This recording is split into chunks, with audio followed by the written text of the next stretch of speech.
Pluto एक अंधेरी दुनिया जहां पर सूर्य की रोशनी पहुंचती ही नहीं है और अगर पहुंच भी जाती है तो बेहद ही कम मात्रा में पहुंचती है। जहां धरती पर सूर्य की रोशनी को पहुंचने में सिर्फ 8 मिनट और 20 सेकंड्स का समय लगता है, तो वहीं प्लूटो तक सूर्य की रोशनी को पहुंचने में 6 घंटों का समय लगता है। और जहां पृथ्वी से सूर्य ठीक ठाक दिखाई देता है, तो वहीं प्लूटो से सूर्य महज एक चमकदार तारे की तरह ही दिखाई देता है, जिसका कारण प्लूटो की सूर्य से बहुत ज्यादा दूरी का होना है। प्लूटो की सूर्य से दूरी 5 अरब 80 करोड़ किलोमीटर है, जो कि बहुत ज्यादा है। मित्रों, प्लूटो को एक ड्वार्फ प्लेनेट अर्थात बौने ग्रह का दर्जा दिया गया है, परंतु 2006 से पहले प्लूटो को एक ग्रह माना जाता था, क्योंकि प्लूटो की कुछ कमियों के कारण उससे ग्रह होने का दर्जा 2006 में ही छीन लिया गया और उसे एक ड्वार्फ प्लेनेट अर्थात बौने ग्रह का दर्जा दे दिया गया। आखिर क्या थी वो कमियां जिनके कारण प्लूटो से ग्रह होने का दर्जा छीन लिया गया, और आखिरकार प्लूटो को अंधेरे का देवता क्यों कहा जाता है? इन सब बातों के अलावा हम प्लूटो के बारे में और भी नई बातें जानेंगे, और वीडियो के अंत में हम इस वीडियो से रिलेटेड एक इंटरेस्टिंग फैक्ट के बारे में भी जानेंगे। तो वीडियो को बिल्कुल भी स्किप मत कीजिएगा और अंत तक देखिएगा, क्योंकि ये वीडियो बहुत ही ज्ञानवर्धक और रोमांचक होने वाली है। तो नमस्कार मित्रों, स्वागत है आपका हमारे चैनल द रहस्य टीवी वर्ल्ड में। मित्रों, प्लूटो ग्रह की खोज कैसे और किन परिस्थितियों में हुई, ये जानने से पहले आपको नेपच्यून ग्रह की खोज के बारे में जानना होगा। दरअसल प्लूटो ग्रह की खोज एक संयोग थी।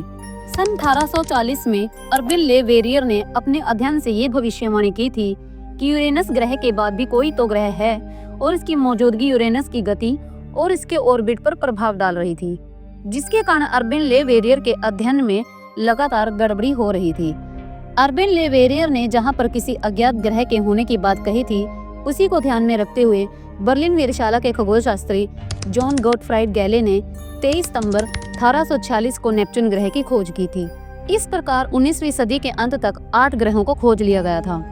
एस्ट्रोनॉमर्स खोजे गए अंतिम ग्रह का अध्ययन कर रहे थे, लेकिन अभी भी यूरेनस और नेपच्यून के अध्ययन में लगातार गड़बड़ी आ रही थी।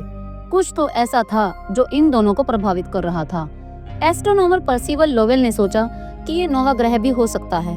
पर्सिवल लोवेल, जो कि एरिजोना में लोवेल ऑब्जर्वेटरी के फाउंडर थे, उन्होंने 1894 में 9वें ग्रह को खोजने के लिए एक खोज अभियान शुरू किया, जिसका नाम था प्लेनेट एक्स।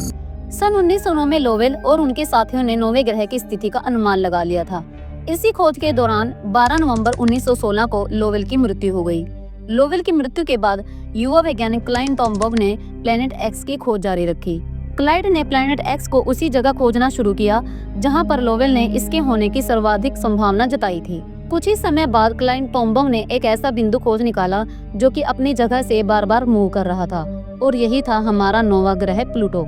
और इस प्रकार 18 फरवरी 1930 को प्लूटो की खोज कर ली गई। प्लूटो की खोज के बाद पता चला कि प्लूटो का आकार और भार इतना कम है कि वो यूरेनस और नेपच्यून पर प्रभाव डाल ही नहीं सकता, और इस तथ्य से लोवेल की प्लेनेट एक्स वाली धारणा गलत होती हुई नजर आ रही थी। हालांकि प्लूटो का ऑर्बिट और स्थिति वही थी जिसका अनुमान लोवेल ने लगाया था। इस दौरान प्लेनेट एक्स की उपस्थिति का ये रहस्य भी बरकरार रहा। अंत में वोयेजर 2 से प्राप्त आंकड़ों से ये साबित हो गया कि प्लेनेट एक्स का कोई अस्तित्व ही नहीं है। पर प्लूटो की खोज में प्लेनेट एक्स का अहम योगदान था। प्लूटो की खोज की ही तरह प्लूटो के नाम की खोज का किस्सा भी बड़ा ही रोमांचक है। प्लूटो ग्रह का नाम किसने रखा, यह सुनकर आप भी आश्चर्यचकित हो जाएंगे। सन 1930 में ही एक 11 साल की बच्ची वेनेटिया बर्नी ने ही प्लूटो का नामकरण किया था। दरअसल जब वेनेटिया बर्नी के दादाजी, जिनका नाम फल्कोनर मदान था, द टाइम्स अखबार पढ़ रहे थे, जिसमें ये खबर छपी थी कि सौरमंडल में एक नया ग्रह खोजा गया है जिसका नाम तय नहीं हो पा रहा था, तो वेनेटिया के दादाजी ने वेनेटिया से इस बारे में चर्चा की। तो वेनेटिया ने अपने दादाजी को प्लूटो नाम रखे जाने का सजेशन दिया। उनके दादाजी ने उससे पूछा कि प्लूटो ही क्यों, कोई और नाम क्यों नहीं, प्लूटो में क्या खास है? तो वेनेटिया ने कहा कि रोम में अंधेरे के देवता को प्लूटो कहा जाता है और प्लूटो पर भी हमेशा अंधेरा ही रहता है, तो नए ग्रह का नाम प्लूटो ही रखा जाना चाहिए। प्लूटो की खोज के बाद लोवेल ऑब्जर्वेटरी ने दुनिया भर के लोगों से, जो कि विज्ञान में रुचि रखते थे, उनसे इस ग्रह का नाम रखने के लिए सजेशन मांगे। वेनेटिया के दादाजी ने प्लूटो नाम को रॉयल एस्ट्रोनॉमिकल सोसाइटी की मीटिंग में रखवाया। इस मीटिंग में नए ग्रह का नाम तय किया जाना था। उनके दादाजी ने ऑक्सफोर्ड में एस्ट्रोनॉमी के प्रोफेसर हर्बर्ट हॉल टर्नर को अपनी पोती का बताया हुआ नाम सजेस्ट किया, तो प्रोफेसर हर्बर्ट टर्नर ने इस नाम को क्लाइड टॉमबर्ग के सामने रखा। जिन्होंने प्लूटो की खोज की थी। 1000 से अधिक सजेशन मिलने के बाद मिनर्वा, क्रोन्स और प्लूटो, इन 3 नामों को चुना गया। इसके बाद इन तीनों नामों में से एक नाम को चुनने के लिए मतदान कराया गया, जिसका नतीजा प्लूटो के पक्ष में रहा और आखिरकार कमेटी ने 1 मई 1930 को नए ग्रह का नाम प्लूटो सार्वजनिक तौर पर घोषित कर दिया। इससे खुश होकर वेनेटिया के दादाजी ने अपनी पोती को 5 पाउंड इनाम के तौर पर दिए। क्योंकि यह ग्रह 18 फरवरी को खोजा गया था, इसलिए इस दिन को प्लूटो दिवस के रूप में भी मनाया जाता है।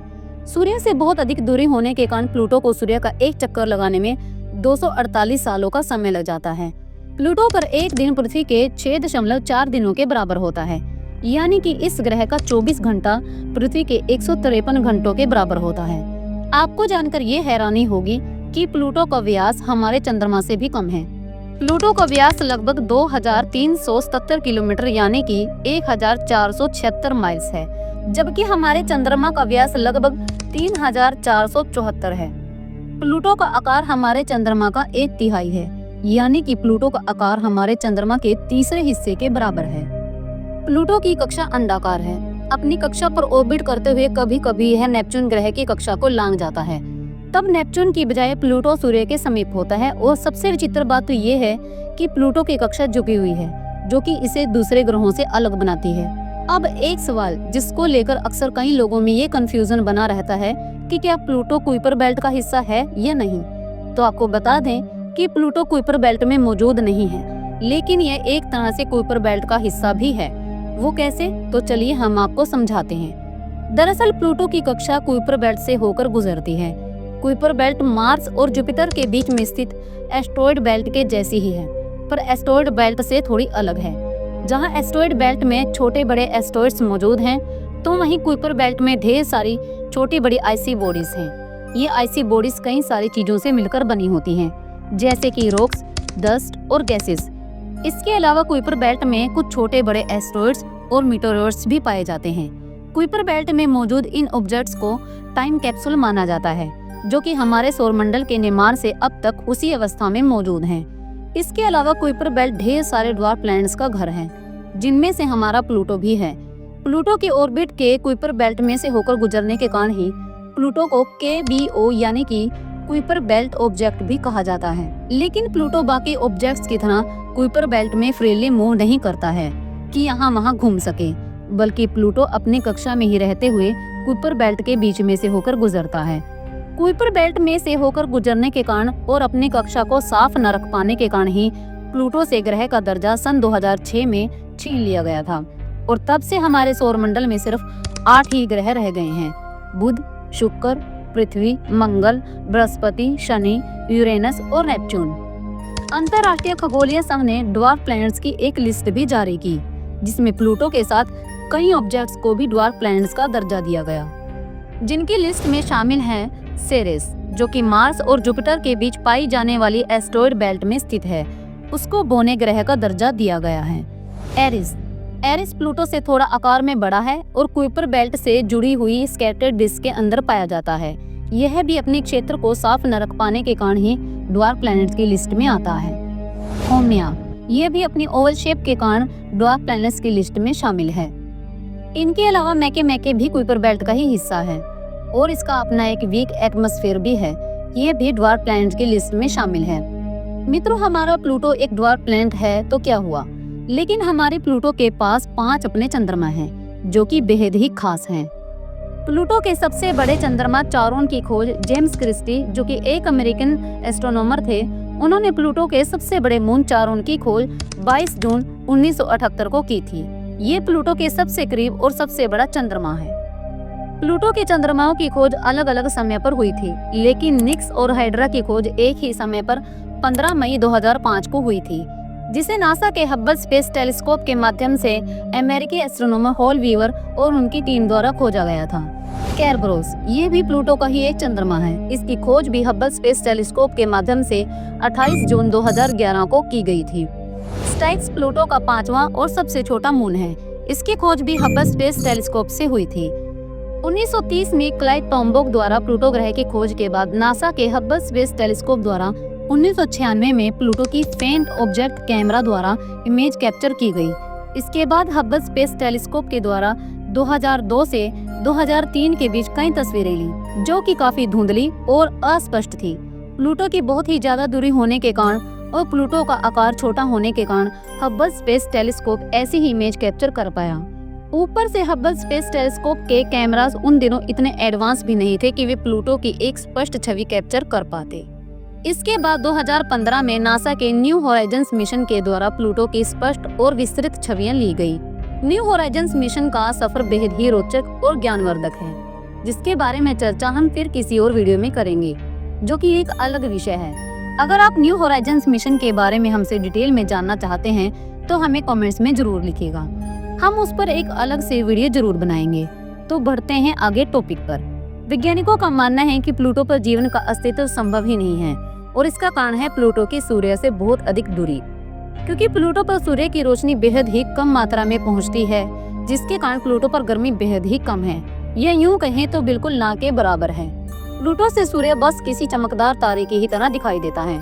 इसकी सतह का तापमान आमतौर पर -233 डिग्री सेल्सियस से -223 डिग्री सेल्सियस तक बना ही रहता है, जो किसी भी चीज को पल भर में जमा दे। वैज्ञानिकों का मानना है कि प्लूटो पर पानी बर्फ के रूप में मौजूद है और इस पानी की मात्रा पृथ्वी के सभी महासागरों के पानी से लगभग 3 गुना ज्यादा है। और यह भी कहा जाता है कि प्लूटो पर कहीं कहीं तो बर्फ के विशाल पहाड़ हैं और कहीं कहीं तो बड़े बड़े गड्ढे भी मौजूद हैं। प्लूटो का रंग काला, नारंगी, सफेद, भूरा, लाल, हल्का पीला और नीले रंग का मिश्रण है। प्लूटो के रंगों का पता तब चला जब नासा के न्यू होराइजन्स अंतरिक्ष यान ने 14 जुलाई 2015 को प्लूटो की तस्वीरें ली थी। इन तस्वीरों में प्लूटो की सतह पर हल्के नीले, पीले, नारंगी और गहरे लाल रंग के इंद्रधनुष जैसी रंगों की एक श्रृंखला दिखाई देती है। प्लूटो की सतह पर अलग अलग जगहों के अलग अलग रंग हैं। आपको जानकर हैरानी होगी कि प्लूटो का वायुमंडल बेहद ही अनोखा और विचित्र है। प्लूटो के वायुमंडल में पृथ्वी के वायुमंडल की ही तरह नाइट्रोजन सबसे ज्यादा है, जो कि 98% है। यह नाइट्रोजन पृथ्वी के वायुमंडल में पाई जाने वाली नाइट्रोजन से कहीं अधिक है, जबकि मीथेन और कार्बन मोनोऑक्साइड प्लूटो के वायुमंडल में बेहद ही कम है। प्लूटो का वायुमंडल बहुत ही ठंडा और कमजोर है, जिसके कारण यह प्लूटो की सतह से धीरे धीरे अंतरिक्ष में उड़ जाता है। जब प्लूटो सूर्य से दूरी पर होता है तो इसका वायुमंडल ठोस बर्फ के रूप में जम जाता है, पर जब प्लूटो सूर्य के करीब होता है तो इसका जमा हुआ वायुमंडल फिर से ठोस बर्फ से गैस के रूप में बदल जाता है। इसके वायुमंडल में धुंध जैसी परतें होती हैं, जो मीथेन और सूर्य की पराबैंगनी किरणों के बीच रासायनिक प्रक्रिया से बनती हैं। भले ही प्लूटो को आज एक ग्रह न माना जाता हो, पर प्लूटो ने सौरमंडल में अपनी एक अलग ही छवि बनाकर रखी हुई है, जो कि वैज्ञानिकों को प्लूटो के बारे में जानने और उस पर रिसर्च करने के लिए प्रेरित करती है। इसलिए ग्रह न होते हुए भी वैज्ञानिकों ने प्लूटो से प्रभावित होकर प्लूटो पर न्यू होराइजन्स जैसे मिशन को भेजा था। इस मिशन की बदौलत ही वैज्ञानिकों को पता चला कि प्लूटो एक एक्टिव ऑब्जेक्ट है और प्लूटो आज भी वैज्ञानिकों के लिए एक पहेली ही बना हुआ है। और आज की इस वीडियो का इंटरेस्टिंग फैक्ट यह है कि जिन अमेरिकी एस्ट्रोनॉमर पर्सिवल लोवेल ने प्लूटो की खोज की भविष्यवाणी की थी, उनके सम्मान में भी ग्रह का नामकरण किया गया है। प्लूटो के पहले 2 अक्षर T और L उनके नाम के शुरुआती अक्षरों से मेल खाते हैं। तो ये था आज का इंटरेस्टिंग फैक्ट। क्या आज से पहले आपको ये इंटरेस्टिंग फैक्ट पता था? हमें जरूर बताइएगा। तो मित्रों, आपको प्लूटो की अनसुनी जीवनी के बारे में जानकर कैसा लगा? हमें कमेंट्स में जरूर बताइएगा और यह भी बताइएगा कि क्या आप आज भी प्लूटो को ग्रह के रूप में देखना चाहते हैं? अगर आपका जवाब हाँ है तो हमें कमेंट्स में यस लिखिएगा, और अगर नहीं है तो नो लिखिएगा। और प्लूटो के बारे में और अधिक जानकारी पाने के लिए हमारी इस वीडियो को लाइक और चैनल को सब्सक्राइब जरूर कर लीजिएगा। तो मिलते हैं फिर किसी और इंटरेस्टिंग टॉपिक के साथ। धन्यवाद।